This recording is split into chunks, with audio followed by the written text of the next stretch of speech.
Padahal Rasulullah mengatakan sembuhkan penyakitmu dengan sedekah. Kita tuh ndak imbang, Bu. Untuk rehab rumah habis ratusan juta, ikhlas. Untuk beli sepeda motor, HP, renovasi rumah, ikhlas. Coba infak berapa paling maksimal kita masuk? 5.000, 10.000, itu pun doa nak tanggung panjang ya Pak. Mana imbang Pak?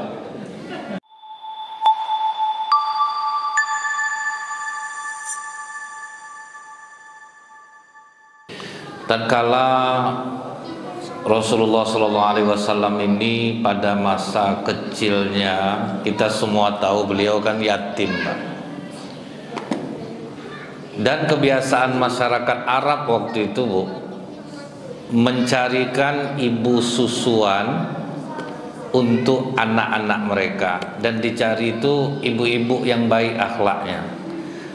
Karena di Mekah itu kan sudah tidak bagus lagi untuk membesarkan anak-anak kecil, Pak. Jadi yang terpilih itu ibu-ibu Bani Sa'ad namanya, Bu, 400 km dari Mekah.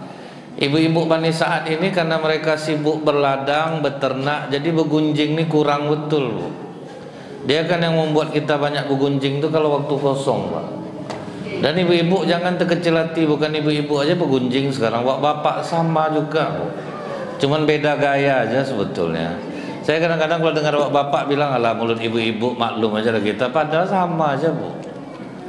Cuman kadang tidak merasa aja, Pak, padahal kita ini pegunjing juga, Pak. Cuman kan yang selalu dibilang pasti ibu-ibu gitu, Bu. Karena kita menggunjing orang itu berarti kita menganggap diri kita baik, berarti kita menganggap diri kita bersih. Nah itu yang sombong jadinya tuh, Pak. Kita menceritakan buruk orang berarti kan kita menganggap kita sempurna, kita baik. Nah di situ tuh banyak orang yang tidak tahu. Makanya kata Rasulullah, al-ghibatu asyidda minaz zina. Bergunjing itu dosanya lebih besar daripada berzina. Kenapa begitu ya Rasulullah? Kalau orang berzina bisa dia minta langsung ampun kepada Allah. Tapi kalau orang bergunjing, dia mesti minta maaf dulu, Pak, ke orang yang dia gunjing, baru tobatnya diterima oleh Allah. Itu beratnya. Tapi janganlah Bapak salah arti nih, Pak. Oh kalau gitu bergunjing aja lah kita, berzina aja lah kita. Bergunjing kita bahaya, berzina enggak masalah, nanti salah lah nanti ngartiannya, Pak. Karena apa, Bu? Terbukti secara ilmiah sekarang ini kecerdasan anak itu turun dari ibu, bukan dari bapak. Jadi kalau ibunya baik, insya Allah anaknya pun baik. Makanya dicarilah ibu-ibu yang berakhlak baik untuk menyusukan anak.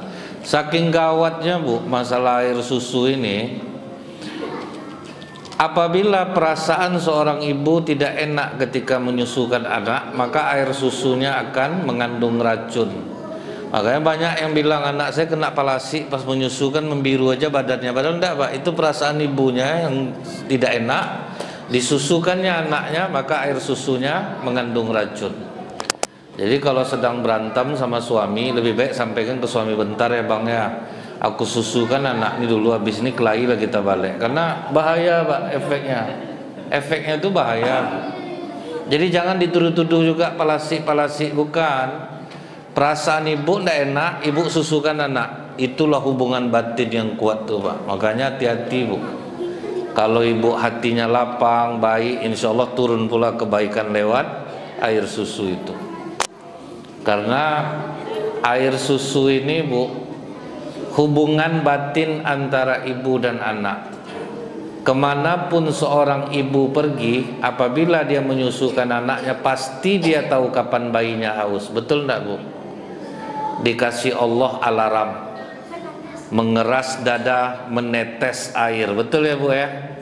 Nah itulah hubungan batin tuh, Pak. Jadi kalau ibu menyusukan bayinya, terjalinlah hubungan batin antara ibu dan anak itu. Kemanapun ibu ini pergi, dia akan terasa kapan bayi ini haus. Cuman semenjak banyak anak-anak disusukan oleh sapi, dada sapi yang mengeras sekarang, Bu. Terasalah sama sapi itu, Pak, anak aku haus. Jadi kalau kita lihat, Pak ya, kenapa pas hari raya Idul Adha itu ramai anak-anak kumpul dekat sapi itu, Bu ya? Karena dia ada hubungan, Pak. Ada hubungan batin dia, Bu. Nah, karena kata Rasulullah, Jangan makan daging 3 hari berturut-turut, bisa pindah sifat hewan ke kita. Siapa yang makan daging onta hendaklah beruduk, karena onta penendam. Berarti kan apa yang dimakan raga akan mempengaruhi jiwa. Kalau anak dikasih susu sapi terus, Bu, dari umur 0, pindah enggak sifat sapi itu, Pak? Pindah, Bu. Kadang kita larang anak-anak sekarang agak terkejut gitu, Bu. Jangan kalian main game juga, besok sekolah keluar lenguh sapinya, Bu. Orang mirip betul macam ngok sapi itu, Pak. Jadi ibu-ibu yang baik maka akan turun kebaikan itu kepada anaknya. Nah, jadi dipilihlah ibu-ibu Bani Sa'ad nih, ibu-ibu Bani Sa'ad nih, Pak, dikasih tahulah, ini bayi-bayi sudah terkumpul di Mekah, silahkan jemput. Bersiap-siaplah orang tuh, Pak, berombongan begitu, karena ini hasilnya cukup besar dibanding mereka beternak, kemudian sambil beternak masih bisa juga nyusu kan anak, upahnya lumayan besar. Disitulah mereka berangkat beramai-ramai, naik onta, naik keledai. Nah, di antara rombongan yang berangkat ini termasuklah di dalamnya Halimah Sa'diyah. Dan di antara rombongan yang berangkat ini Halimah paling miskin. Ontanya sudah tidak lagi mengeluarkan susu, keledainya sudah lemah, tidak kuat lagi. Sehingga di jalan itu mereka yang selalu terlambat, tambah lagi air susu Halimah dalam keadaan kering. Anak yang dia bawa, Saima namanya, Bu, anak perempuannya itu menangis-nangis di jalan, Mbak, minta air susu, tapi air susu Halimah kering. Karena Halimah jauh di belakang tertinggal, sementara tetangganya onta mereka masih mengeluarkan susu, keledai mereka kuat. Onta Halimah sudah tua, tidak keluar air susu, keledainya pun lemah. Sehingga yang dulu sampai ke Mekah adalah tetangganya. Awalnya semua ingin mengambil Rasulullah. Dia ingin aja, Bu, orang ambil Rasulullah. Tapi begitu tahu Rasulullah anak yatim, mundur semua, Pak. Karena menyusukan anak yatim upahnya separuh daripada anak-anak yang punya ayahnya. Jadi walaupun keluarga Rasulullah orang-orang kaya, orang-orang terpandang, tapi anak yatim tetap murah ongkosnya, separuh. Akhirnya tidak ada yang mau menyusukan Rasulullah, Bu. Tinggallah Rasulullah sendirian tanpa ibu susuan. Yang terlambat datang adalah Halimah Sa'diyah, tidak punya pilihan lain. Ditanya oleh Halimah, kenapa tidak ada yang mau anak ini, Bu Aminah? Suami saya sudah meninggal. Mendengar itu kata Halimah, minta maaf saya, Bu Aminah. Di antara kami yang berangkat ini saya yang paling miskin. Saya yang paling berharap dapat upah besar. Jadi saya mohon maaf, saya tidak bisa menyusukan Muhammad ini. Akhirnya pulanglah Halimah. Di perjalanan dia pulang tuh berundinglah dia sama suaminya, Pak. Kasihan kita nengok anak yatim tuh, Bang, ya, tidak ada yang mau menyusukannya. Kata suaminya, lebih kasihan nasib kita lagi, Halimah. Pergi udah miskin ya, pulang tidak ada bawa apa-apa, tambah susah lah hidup kita. Jadi menurut abang gimana? Udahlah susukan aja lah Muhammad itu daripada pulang kosong kita. Jadi awalnya Halimah balik lagi itu karena terpaksa, Bu, daripada pulang tidak membawa apa-apa. Artinya apa, Pak? Kalau bapak ibu mau buat amalan, jangan nunggu ikhlas, buat aja kebaikan banyak-banyak, walaupun terpaksa, Pak. Tapi kalau kita tidak ikhlas kan tidak diterima. Nanti dulu itu buat aja amalan dulu. Setelah kita nanti dapat keajaiban dari amalan yang kita lakukan, insya Allah kita pasti ikhlas.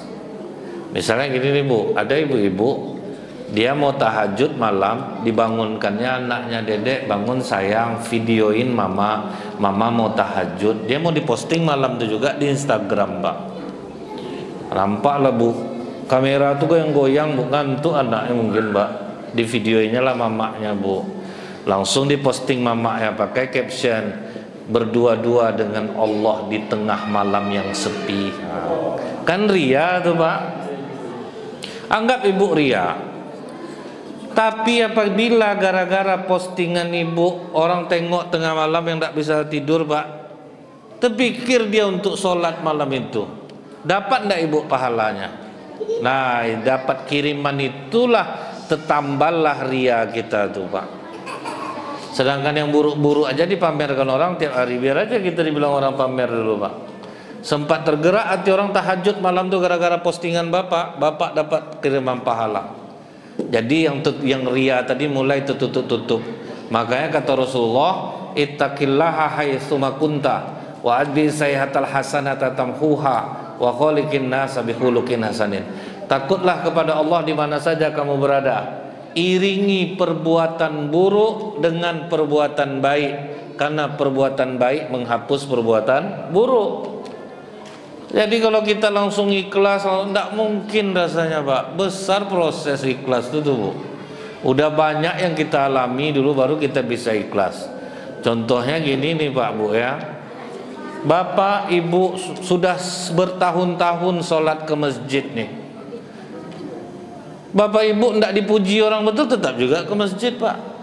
Itu yang ikhlas tuh. Sudah lama dicoba, udah bertahun-tahun sholat jamaah. Jadi tidak dipuji orang tidak masalah, dipuji orang pun tidak goyang, tidak ada masalah. Kecuali orang-orang baru ke masjid, wah mantap Pak, pertahankan. Jadi gitu-gitu kan dia. Kalau orang udah biasa ke masjid, contohnya wirid-wirid pengajian Bu. Kalau orang yang udah lama ikut pengajian, tidak ada makanan betul di masjid itu ramai juga datang Pak. Tapi yang baru-baru butuh digitu kan Pak, kasih makan. Kalau dipancing nggak makan tuh baru ramai dia. Itu tidak ada masalah Pak, awal-awal pancing dulu. Nah jadi Ibu jangan khawatir, puasa sunat Ibu videokan. Assalamualaikum guys, ini sudah jam 4 ya guys ya, saatnya kita sahur. Tahu hari ini hari apa guys? Hari Senin ya guys. Saya Senin Kamis itu puasa sunat. Tapi saya nggak makan nasi guys, cukup dengan air putih saja. Biar tahu orang kita kuat puasa gitu Pak. Nggak perlu makan, pakai air putih aja. Ibu posting. Rupanya pengen orang puasa sunat gara-gara postingan Ibu dapat pahala. Itu ya Bu ya. Jangan takut dulu, buat aja amalan itu dulu.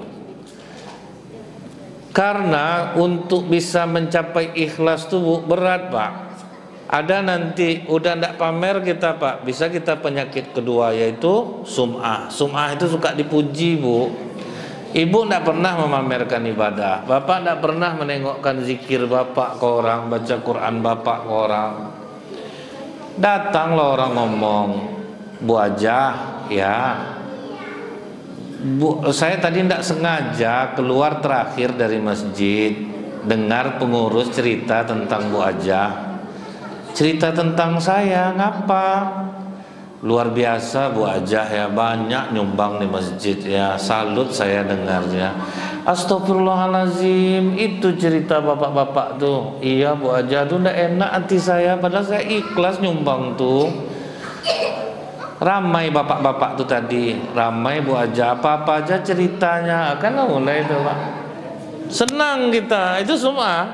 Siapa yang nggak senang dipuji? Jadi setelah kita melewati berbagai macam, nanti Bapak Ibu terus berbuat baik. Awalnya terpaksa, jadi sukarela. Ke masjid awalnya terpaksa, lama-lama jadi sukarela. Contohnya Bu, masjid yang paling banyak pengajian Pekanbaru mana? Nurul Yakin Pak, dekat Bambu Kuning.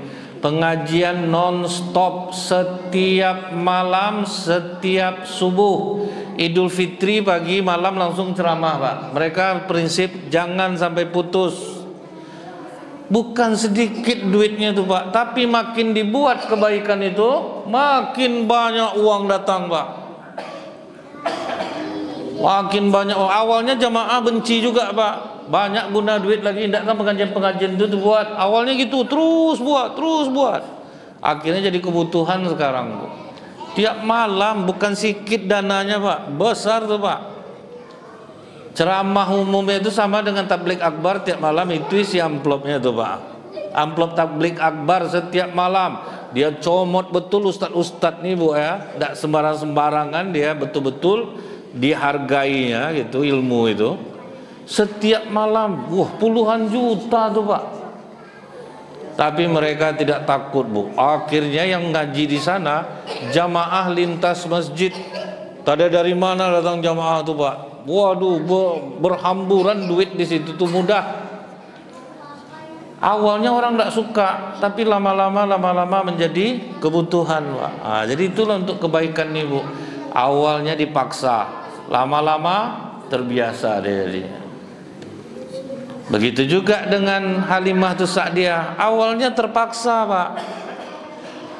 Begitu dia balik ke rumah ibunda Rasulullah, Bu Aminah, biarlah kami yang menyusukan Muhammad ini walaupun upahnya kecil. Oh ya sudah, silahkan, kata Ibu Aminah. Disitulah terjadi keajaiban Pak. Apa kata Halimah? Di saat aku menggendong Rasulullah kecil dan menyandarkan ke dadaku, terasa air susuku yang kering mengalir deras. Padahal air susu ini kering, belum makan. Terasa dia mengalir deras Bu. Aku susukan Muhammad kecil sampai kenyang dan tertidur. Aku susukan pula anakku menangis-nangis sepanjang jalan sampai kenyang dan tertidur pula. Begitu aku keluar dari rumah Rasulullah, ontaku yang sudah tua tidak lagi mengeluarkan susunya, penuh kantong susunya. Aku minum bersama suamiku sampai kenyang. Keledaiku yang lemah menjadi kuat perkasa sehingga kami lancar di jalan. Udah sejauh itu tetangganya Pak bisa terpacu oleh keledai dan onta Halimah ini. Jadi pas istirahat ributlah tetangganya Pak. Halimah berduit kau rupanya ya, kau baru beli onta ya. Enggak, ini ontaku yang semalam. Itu keledai kau, keledai baru ya. Enggak, keledai yang semalam. Kok bisa sekuat ini keledai kau Halimah? Kok onta kau padahal udah enggak keluar susu lagi, kok bisa keluar air susunya? Kata Halimah, itulah keajaiban aku dapat anak yatim ini, berkah aku. Akhirnya berkelailah tetangganya tuh suami istri. Itulah bang, aku udah mau ngambil anak tuh bang, larang-larang. Ngapalah aku kau salah kan? Kau yang mau itu, ribut-ribut lah orang tuh Pak. Sampai di perkampungan Bani Sa'ad, kambing-kambing Halimah yang dilepaskan liar pulang dalam keadaan gemuk, kambing tetangganya pulang dalam keadaan kurus. Disitulah bertambah keberkahan hidup Halimah. Makanya kata Rasulullah, siapa yang ingin dipenuhi hajat hidupnya, dilembutkan hatinya, usap kepala anak yatim, beri dia makan dari apa yang kalian makan, maka Allah akan memenuhi hajat hidup kalian dan melembutkan hati kalian. Jadi itu caranya Bu. Itu tidak berlaku keajaiban itu hanya untuk Rasulullah Pak. Seluruh anak yatim, kalau kita ingin hajat hidup kita dipenuhi, hati kita dilembutkan oleh Allah, usap kepala anak yatim. Jadi waktu itu saya menyampaikan Bu ke ketua Masjid Nurul Yakin. Saya menyampaikan kajian ini, saya bilang, kenapa orang banyak menyumbang untuk anak yatim tapi hatinya masih keras? Kenapa hajat hidupnya tidak dikabulkan Allah? Karena duitnya tersangkut di masjid Pak. Karena kadang saya baca uang anak yatim 131 juta. Berarti kan tidak tersalurkan sumbangan orang. Nah, akhirnya saya dipanggil oleh ketua Masjid Nurul Yakin Pak Haji O itu. Jadi gimana sekarang nih Ustaz? Nolkan uang anak yatim kata saya.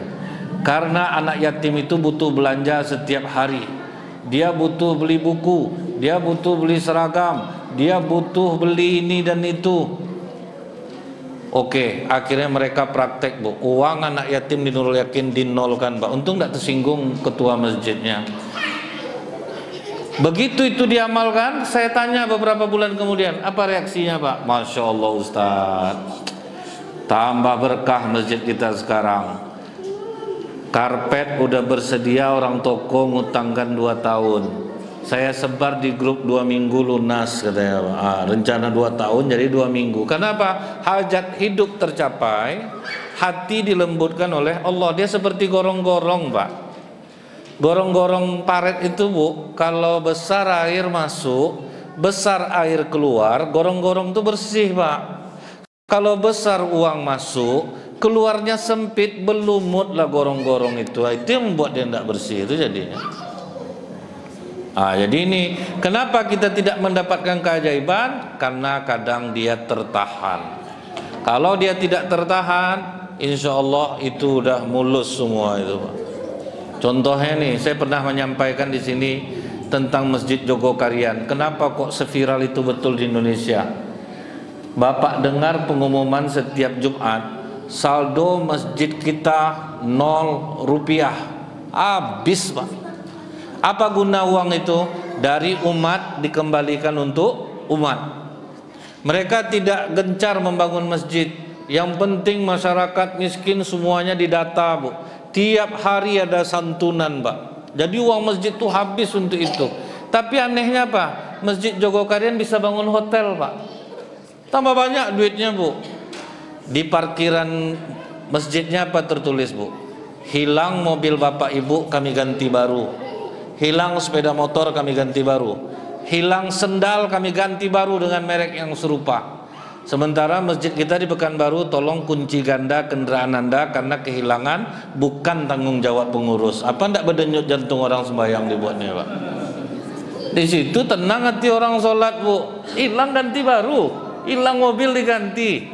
Jadi uang umat ini begitu dia diboroskan kembali ke umat, ke program-program manfaat, makin menjadi-jadi datangnya, Pak. Jadi itu ya, Bu ya.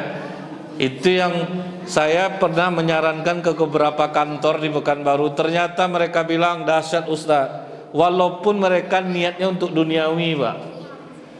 Tagihan kantor kalian berapa miliar? Besar, Ustaz. Undang selalu anak yatim, kasih mereka. Tiap Jumat pengajian, kasih anak yatim, terutama yang di daerah sini. Makin lama saya tanya, berapa persen lagi tinggal? Waduh Ustaz, makin tinggi, makin sedikit lagi. Omset kita makin besar tahun ini. Akhirnya banyak kantor sekarang yang meniru sistem seperti itu, Bu. Nah ternyata walaupun dipakai untuk niat duniawi aja bisa. Kalau sempat tahu nih, Pak, kalau ada di antara bapak ibu yang maju jadi anggota dewan, daripada ngasih-ngasih tim sukses tidak jelas-jelas, Pak, bagus tiap kunjungan kumpul anak yatim. Coba itu, saya yakin sukses tuh, Pak. Itu ya, Bu ya, itu kelebihan menyantuni anak yatim. Apalagi kita malam ini menyantuni cukup banyak masjid nih, Bu, 4 kali setahun. Kadang pas Muharram aja yang ada yang dapat. Ini 4 kali lumayan banyak tuh. Apalagi makin ditingkatkan besok nih, Pak, kan, makin terasa efeknya, tingkatkan terus. Nah kemudian Bapak Ibu, begitu Rasulullah itu berumur 2 tahun, Pak, sempat dipulangkan oleh Halimah. Tapi Halimah meminta tambahan lagi, Pak, karena berkah rasanya hidupnya. Dia minta tambahan, dikasihlah tambahan, Bu, 2 tahun lagi. Nah pas umur Rasulullah 4 tahun itu, disitulah ketakutan Halimah.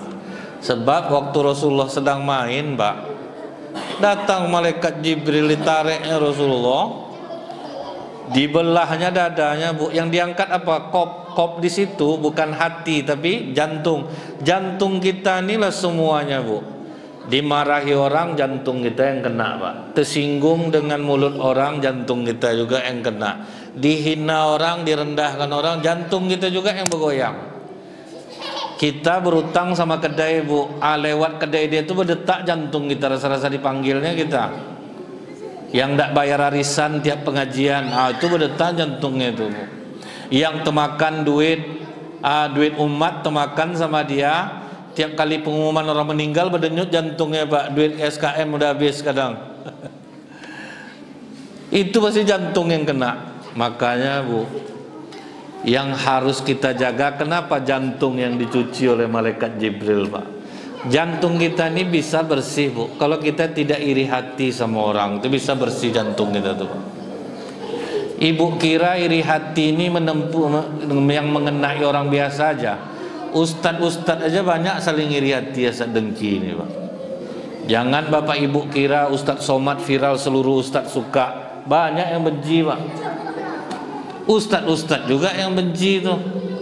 Jadi jangan kan orang biasa lagi, Bu. Orang sesama Ustadz aja, Pak, bisa saling iri hati, ya, dengki.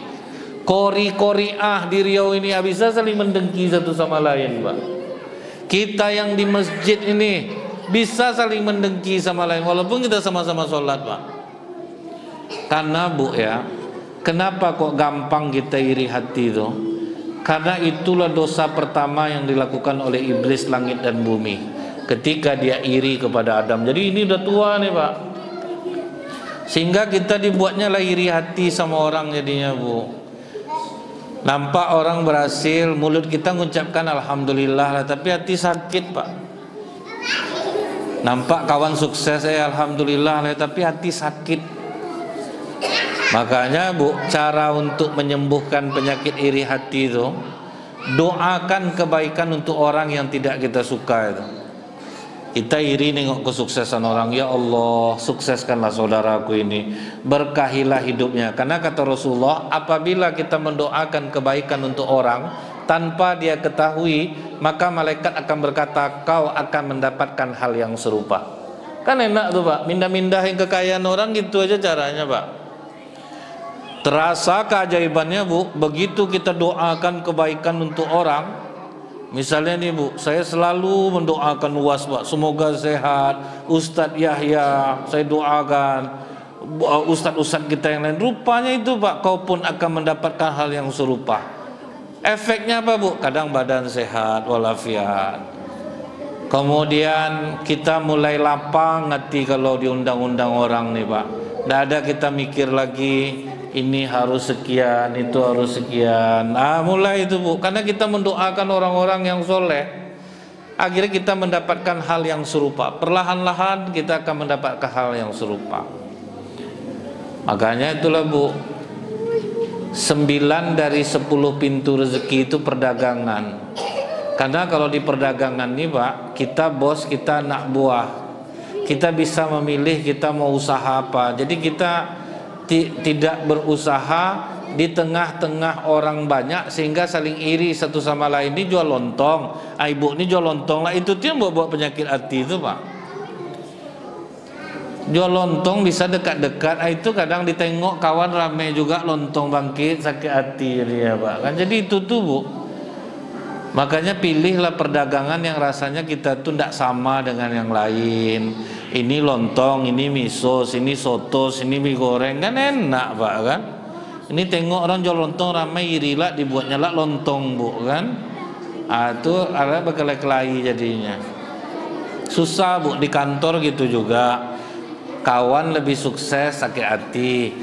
Kadang memang kita diuji Pak, kita yang kerja mati-matian, orang yang dapat jabatan. Kadang-kadang aja macam itu dia ada. Itulah ujian berat tuh. Iblis itulah yang dimanfaatkannya tuh Pak. Makanya 20 orang sakit jantung di rumah sakit, 16 laki-laki, cuman 4 perempuan. Perempuan jarang sakit jantung Pak. Karena bapak yang terus kena, tengoklah suami siapa tuh, abang bodoh juga lagi, dia udah terbuat, bapak yang jantungan dibuatnya Pak, mengakali di kantor dibuatnya apa supaya dapat duit ini. Itu makanya Bu, laki-laki yang banyak kena sakit jantung daripada perempuan. Perempuan dalam 20 cuma 4 yang kena, 16 laki-laki. Itu persentase secara umum Pak. Karena Pak, kita ini hati jantung kita ini susah untuk dibersihkan. Makanya Rasulullah menyuruh duduklah dengan orang-orang soleh. Kita duduk juga sudah di masjid, duduk kita sama orang-orang yang menceritakan keburukan orang.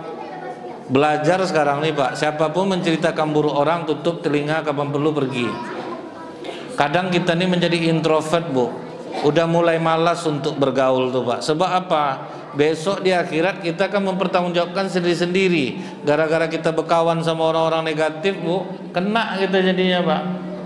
Cobalah sekarang Bu, duduk ngumpul. Menurut aku Anies ini gini Bang. Oh salah Bang tuh. Abang memang dukung Ganjar, abang tahu Ganjar macam dekat betul Pak. Padahal tidak ada yang kenal satupun Bu. Kadang saya heran Bu. Saya pernah pulang ceramah, makan mie goreng, ada jamaah. Menurut Ustadz langsung saya bungkus Pak. Awak mau makan Pak, dia ajak bergunjing kan.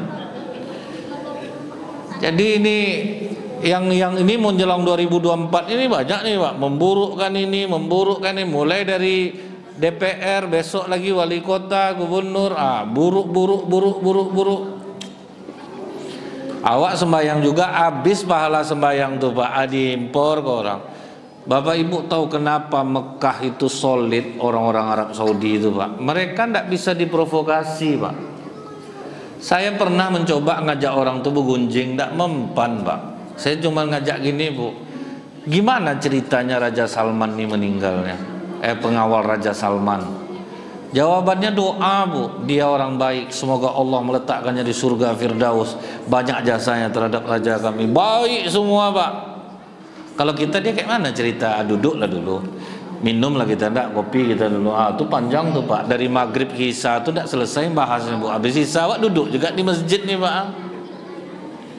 Sibuk menceritakan buruk orang. Pak, iblis tuh sekarang Bu, kami tidak akan melarang kalian sholat jamaah lah kalian tiap waktu. Yang penting hati kalian sama aku.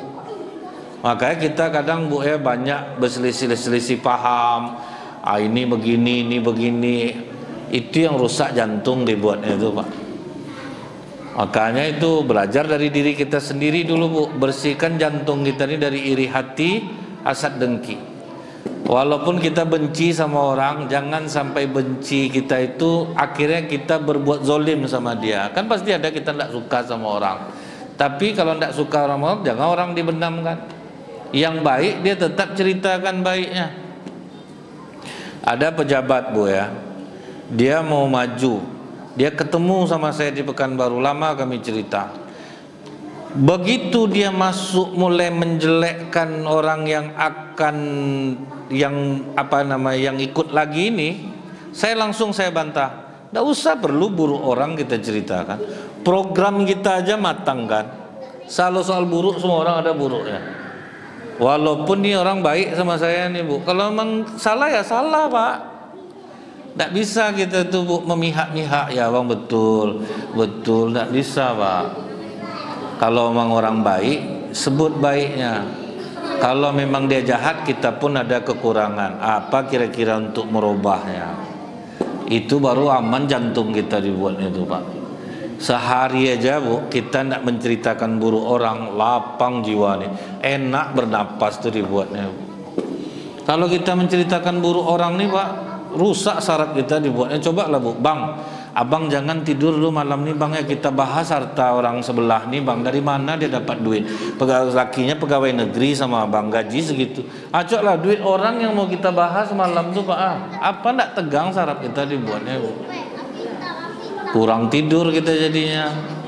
Nah itu ya Bu ya, jaga-jaga jantung kita nih Pak. Apalagi 2024 nih, nggak ada pokoknya Pak, semua orang itu ada baiknya. Orang Islam disuruh mencari kebaikan orang lain, bukan mencari keburukannya. Cari kebaikan, itu berprasangka baik aja kita sama orang. Nggak ada, pilihlah pilihan kita. Nggak perlu kita menjatuhkan orang gitu Pak.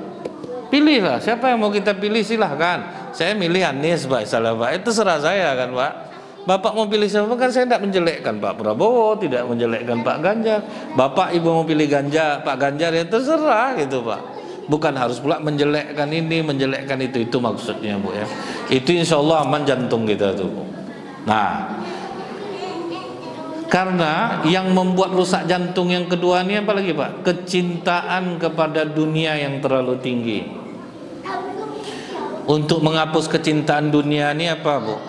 Ada duit, rajinlah kita berbagi. Ada duit berbagi. Saya lihat Bu ya, di daerah Bojongkoneng, bapak tuh kaya Pak. Di datanya orang satu RT diberangkatkannya umroh semua ya Pak. Itu guna itu Bu. Dia berduit bukan untuk soleh dia sendiri. Kita kan banyak berduit soleh untuk diri sendiri, berangkat umroh sekeluarga. Menurut kita baik tuh Pak. Padahal harta kita nak manfaat untuk orang, itu untuk diri kita sendiri belum tentu lah diterima lagi. Saya pernah negur orang Bu, dia naik haji furoda 231 juta, berangkat suami istri, dia sudah haji. Saya bilang sama dia, bapak soleh untuk bapak sendiri, sempat 462 juta nih ya, bapak pinjamkan aja, nggak usah kasih lagi, pinjamkan ke tukang cilok, cilor, bakso bakar, cendol. Berkah harta bapak daripada rentenir yang keliling Pak. Kasihan kita nengok orang-orang jual cilok cilor tuh Pak. Rentenir yang masuk bank 47 tuh Bu, pinjam 4 bayar 7 Pak. Kan itu tuh keliling dia terus tuh. Entah ada orang kepepet minjam uang, pinjam 2 juta tanpa bunga, balikkan ansur, itu kan bermanfaat untuk orang, Pak.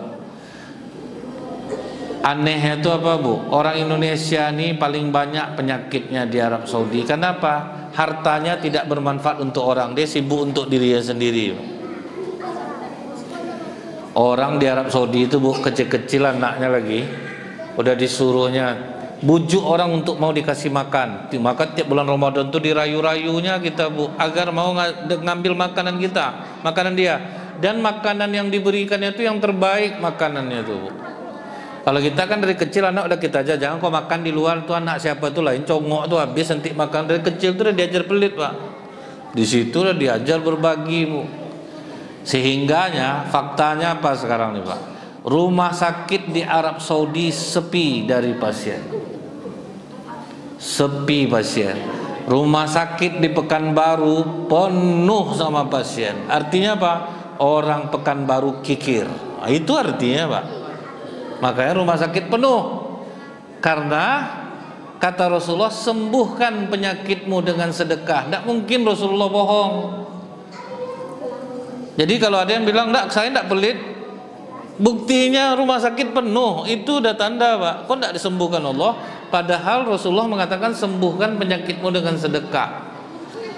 Kita tuh tidak imbang, Bu. Untuk rehab rumah habis ratusan juta, ikhlas. Untuk beli sepeda motor, HP, renovasi rumah, ikhlas. Coba infak berapa paling maksimal kita masuk? 5.000, 10.000, itu pun doa nak tanggung panjang ya, Pak. Mana imbang, Pak? Duit 10.000 minta anak yang soleh, diberikan jodoh yang soleh, kan ndak aja gitu tuh, Bu. Imbang-imbangkanlah sedikit kalau minta tuh. Yang wajar-wajar aja lah, Pak. 10.000 tuh, Bu, boleh mintanya sembuhkanlah dari penyakit pilekku ini, cocok harga oskadon apa stop call tuh oke lah, Pak. Ini minta rezeki murah, memang rajin sedekah subuh 2.000. Apa yang dapat 2.000 tuh, Bu? Anak kecil enak mau dikasih 2.000. Kalau Allah rajin betul ngasih 2.000. Doa panjang. Introspeksi lah diri kita nih. Ini saya jujur ya, Pak ya. Kita mungkin menganggap kita udah banyak sedekah, Pak. Saya nih, Bu, mau balik nih. Saya sering menyampaikan orang sedekah. Saya pernah mau jual mobil, Pak, payah lakunya, Pak. Saya masukkan ke OLX, udah kena 100.000 2 kali, ndak ada orang beli. Yang nelfon tukang pakang aja, Pak, ndak ada yang jadi. Saya titip ke showroom kawan saya, berganti aki saya jadinya, Pak, baru jadi soak. Tapi saya tidak menyalahkan siapa-siapa, yang saya renungkan diri saya, Pak. Berarti saya ini pelit. Kenapa Allah menyulitkan saya? Saya mungkin nganggap sudah sering bantu orang, tapi bagi Allah belum maksimal, Pak. Udah saya renung-renungkan, Bu ya, akhirnya 10% dari hasil penjualan mobil itu saya sedekahkan. Begitu kita men-10%kan harta untuk disedekahkan, Pak, sedang duduk makan saya masuk WA, tolong kirim lokasinya, Bang. Saya deal harga segitu. Karena udah capek balas, Pak, saya diamkan aja, Pak. Rupanya diulangnya balik, Bu. Wah, ini serius nih. Saya share lokasi. Dia sampai, saya masih di luar. Dia sampai ke lokasi, saya sampai ke lokasi hanya 5 menit. Nggak diperiksanya mobil tuh, dikasihnya duit. Oh, di situ saya sadar, Pak. Berarti sedekah saya nggak maksimal. Kita mungkin merasa sudah banyak sedekah, tapi rupanya masih banyak yang kita habiskan untuk kita daripada untuk kita sedekahkan. Makanya jantung kita ini agak tidak aman sedikit nih, Pak, pencemas jadinya. Cobalah, Bu, kadang kita saking takutnya ke masjid taraweh, sendal kiri sama kiri kita bawa, saking kan cinta betul sama harta tuh, Pak. Sampai panik orang maling nengok, Bu, kok kiri aja sendal orang di masjid nih semua. Kita yang cemas. Mau meninggalkan rumah, kalau kita bakil tuh, Pak, cek gitu aja, Pak. Bapak ibu mau sholat subuh, khawatir mau ngunci rumah, berarti ada hak orang yang belum terkeluarkan. Karena biasanya kalau kita udah boros sedekah, Bu, kecemasan itu dicabut oleh Allah, Pak. Tidak ada rasa cemas, wala khaufun alaihim walahum yazanun. Tidak akan khawatir, tidak akan bersedih hati. Karena masih ada hak orang itulah yang tertahan sama kita. Itu yang membuat kecemasan kita itu jadinya, Pak. Apa ndak kena jantung kita dibuatnya? Karena kalau orang rajin sedekah, Bu, dia pasti dijaga Allah. Ibu ingat yang punya pom bensin di Tanjung Uru, Pak almarhum Pak Haji Bismar itu, Pak. Dia pemberi, rajin sedekah, pengurus masjid dihajikan, karyawan disejahterakan. Udah berapa kali percobaan perampokan Pekanbaru? 3 kali gagal semua, Pak. Gagal perampok Jalan Sudirman tuh, Pak. Gagal, tiga-tiganya gagal merampok dia. Dijaga oleh Allah, Bu. Jadi bila mana Bapak Ibu udah rajin sholat pencemas sering, cobalah cek kotak infak tuh. Kadang, Pak, pas diumumkan tuh sedih kita dengar ya, Pak. Majelis taklim ibu-ibu, alhamdulillah sumbangan kita hari ini terkumpul 27.500 rupiah. Yang hadir 50 orang, Pak. Berapa satu orang, Pak? 27.500 orang hadir, ramai, Pak. Kok enggak pelit gitu. Sumbangan Jumat serah besar tuh masjid 825.000. Asli ya, parah memang. Bapak Ibu tahu enggak kenapa kejahatan menjadi-jadi di Indonesia ini? Karena orang berbuat jahat, Pak, boros sedekahnya, Pak. Itu yang membuat mereka tuh aman jadinya berbuat jahat, karena mereka memberi ngeri. Saya aja kaget, Bu, masjid kecil di penjara itu sumbangan tiap Jumat 8 juta, Pak, sama-sama Nur. Mereka boros, Bu, ke agama ini boros, Pak. Jadi masih diamankan dia. Sementara kita yang tahu-tahu agama ini akhirnya itulah sembunyikan emas, beli emas banyak-banyak, sembunyikan tuh takut keluar. Pagi keluar berguncang-guncang kunci pintu tuh berulang-ulang mau pergi subuh tuh. Akhirnya pintu tuh rusak kena goncang aja, Bu. Tidak ada di congkel maling, Mbak, rusak sendiri dia. Saya prinsipnya gitu ya, Bu ya. Misalnya gini, beratus pasang sendal orang di masjid, kok sendal kita yang hilang? Seharusnya kan kita mikir tuh, Pak. Sebanyak tuh sepeda motor orang, kok sepeda motor kita yang hilang? Nah, kalau bisa kita berintrospeksi diri itu, Bu, aman jantung kita insya Allah. Jangan cari ke yang lain-lain, tapi koreksi diri kita. Nah, makanya jantung yang dicuci oleh malaikat Jibril, sambil malaikat Jibril katakan, inilah bagian iblis yang ada pada dirimu. Baru dimasukkan balik, dijahit balik. Begitu Halimah sampai, karena kan kawan-kawannya teriak tadi, Pak, Muhammad dibunuh, Muhammad dibunuh. Begitu Halimah sampai, sudah selesai dijahit, apa pengakuan Halimah, Bu? Aku melihat wajah Rasulullah lebih berbinar daripada biasanya. Jadi orang kalau jantungnya baik, jauh dari iri hati, hasad, dengki, wajahnya akan berbinar. Macam wajah Bapak Ibu nih lah, terang semua, Pak, kan? Jantung baik, Pak. Kalau hati kita baik, Bu, aman kita nih dibuat. Ini dimatikan lampu terang nih, Pak, cahaya wajah Bapak Ibu. Luar biasa nih. Buktinya Bapak Ibu mau ke masjid padahal mungkin belum makan di rumah lagi nih, Pak. Kan baik hati itu, Bu. Mau ke masjid padahal tadi mendung, belum makan, mau ke masjid. Berarti kan hati baik itu, Pak. Karena Halimah cemas, Bu, dipulangkan jalan Rasulullah ini. Begitu dipulangkan Rasulullah, sebulan sama ibunya, langsung dibawa ziarah ke makam ayahnya di Madinah. Pergi rombongan. Pas pulang dari Madinah sampai di Abwa ke Mekah itu cuma 20 kilo lagi, Pak. Meninggallah ibu Rasulullah SAW. Apa hikmahnya, Bu? Allah tidak ingin Rasulullah punya dosa kepada ayah dan ibunya. Karena kalau anak tidak ada dosa sama ayah sama ibu, otomatis, Pak, hidupnya masih enak, Pak. Karena dia tidak punya dosa kepada ayah, tidak punya dosa kepada ibu. Itu akan lapang jalannya. Itulah dipersiapkan oleh Allah. Tapi pengakuan Ummu Aiman, di saat ibunda Rasulullah wafat, aku coba mengajak Rasulullah cerita, dia diam. Aku coba mengajaknya bercanda, dia diam. Ternyata, Bu, ini amalan sangat dahsyat, Pak. Kalau kita dalam keadaan bermasalah, hati sedih, jangan banyak ngomong, bawa diam. Dan terbukti dalam ilmu psikologi, diam bisa menguatkan konsentrasi. Ini sedang ada masalah dibantai menyanyah-nyanyah, Bu. Tambah sakit latih dibuatnya, Pak. Diam. Ternyata, Bu, pas pampres pun mengamalkan ini. Makanya pasukan pengawal presiden, Pak, setiap kali mengawal presiden tidak ada yang tersenyum, semua wajahnya diam. Karena diam itu bisa menguatkan konsentrasi. Misalnya ada kawan ibu, suaminya meninggal, dia kan udah puas nangis malam tuh, Bu. Jadi kalau kita takziah, Pak, jangan ditanya, Bu. Jangan ditanya, ibu datang diam aja, dia akan diam dan tegar menceritakan dukanya. Dia tidak akan nangis, Pak. Tapi ini kebanyakan kita kalau tahu tetangga ada suaminya meninggal atau istrinya meninggal, udah puas dia nangis malam, diumumkan orang lah subuh di masjid. Bapak ibu, innalillahi wa inna ilaihi rajiun. Datanglah 3 orang ke rumah ibu nih. Baru sampai depan rumah, meninggal abang Kak. Pingsan jadinya ibu tuh gara-gara ditanya tuh.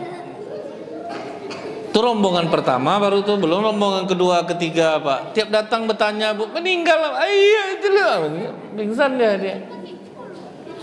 Jadi kita kalau ada orang berduka, Bu, datang diam wajah kita. Salami, Bu, tuh duduk di sana. Dia pasti tegar. Dia yang membuat dia tidak tegar kan gara-gara ibu-ibu gitu kan tuh, Bu. Dia tak nyangka ya Kak, ya padahal 2 hari kemarin. Itu menjadi dibuatnya, Pak. Udah diam tadi, Bu, sudah. Kita yang buat gara-gara itu, Pak. Ini contoh, Bu.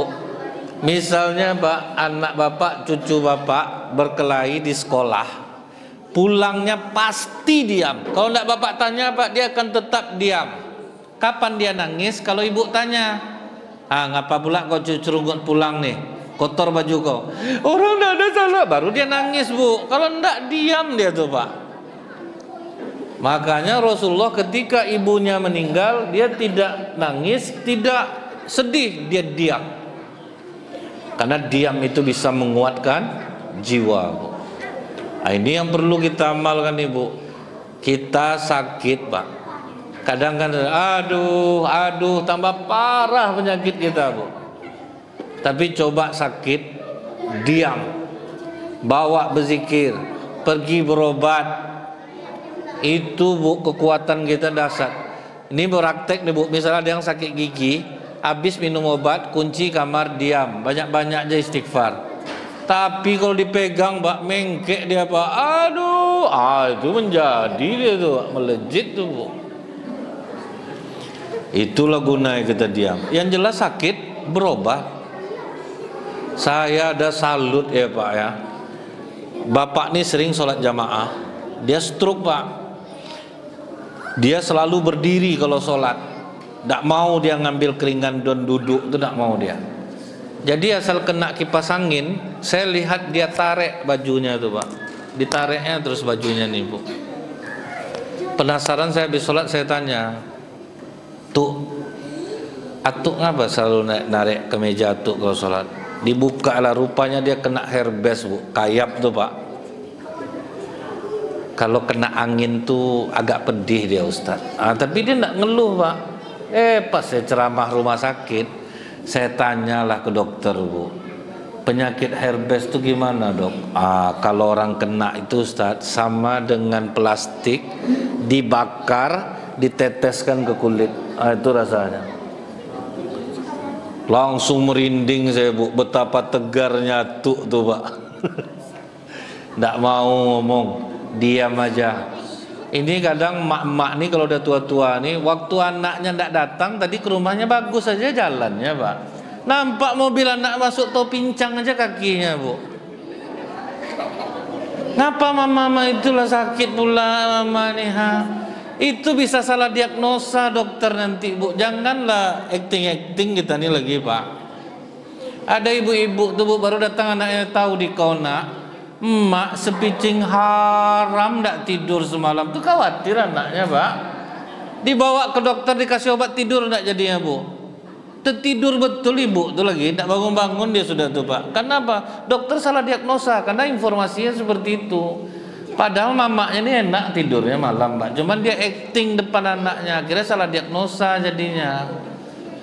Nah, jadi itu hati-hati ya Bu ya, kalau kita sakit berobat, bawa diam, banyak-banyak zikir, itu baru jadi obat. Diadu-adukan betul tidak hilang juga penyakit tuh Pak. Dosa kita bertambah jadinya. Pas kita ke rumah sakit baru kita tahu rupanya yang sakit lebih daripada kita, tak tanggung banyak ya Pak. Jadi Ibu ya, kalau untuk urusan dunia ini lihat yang lebih tinggi, kalau untuk akhirat lihat lihat yang lebih tinggi, untuk dunia lihat yang lebih rendah. Baru aman hidup kita ini. Nah, inilah mungkin gambaran tentang akhlak Rasulullah di waktu kecil. Karena kalau kita teruskan seminggu lagi kita baru keluar dari masjid nih Pak. Jadi karena kitab sirah ini kan tebal ya Pak ya. Itu baru kulit bawahnya baru tubuh ya. Belum bab-bab yang lainnya lagi Pak. Mudah-mudahan ini bermanfaat. Setelah 1 jam kita berlalu, lebih kurang saya mohon maaf. Subhanakallahumma bihamdika asyhadu an la ilaha illa anta astaghfiruka wa atubu ilaik. Assalamualaikum warahmatullahi wabarakatuh.